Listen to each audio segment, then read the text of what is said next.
ఈరోజు నా డే అంతా ఇంట్రెస్టింగ్‌గానే గడిచింది. ఫస్ట్ అయితే మిల్క్ డొనేషన్ కోసం అని జెప్పేసి కొన్ని బ్లడ్ రిపోర్ట్స్ అడుగుతారనమాట. హెచ్ఐవి టెస్ట్ అలాంటివి. సో, ఆ టెస్ట్స్ అన్నీ మనం చేపించుకున్న తర్వాతే మనం మిల్క్ బ్యాంక్‌కి మన బ్రెస్ట్ మిల్క్ అయితే డొనేట్ చేయగలం. ఫస్ట్ అది మార్నింగ్ కంప్లీట్ చేసేసాం. బ్లడ్ టెస్ట్ అంతా తీసుకొని రిపోర్ట్స్ వచ్చిన తర్వాత సబ్మిట్ చేయడము అదంతా. అండ్ ఫెబ్ 13థ్ ఎగ్జాక్ట్‌గా మేము 14థ్ ఇంటికెళ్తున్నామని జెప్పేసి 13థ్ రోజు దర్శన్ నన్ను రిలయన్స్ స్టోర్‌కి తీసుకెళ్ళాడనమాట. ఎందుకంటే ఆల్మోస్ట్ 9:00 అయింది నైట్. ఆ టైంలో డైసన్ స్టోర్స్ అన్నీ క్లోజ్ అయిపోయినాయని చెప్పేసి రిలయన్స్‌కి తీసుకెళ్తే అక్కడ ఓపెన్ ఉండింది. అండ్ నాకు కావాల్సిన డైసన్ ఎయిర్ ర్యాప్ కొనిచ్చాడు guys as a gift Valentine's డేకి.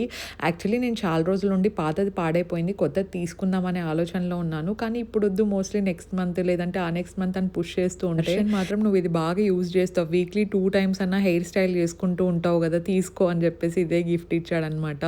సో నేను డెఫినెట్లీ దీన్ని యూజ్ చేస్తాను. I know this is expensive but it is totally worth it.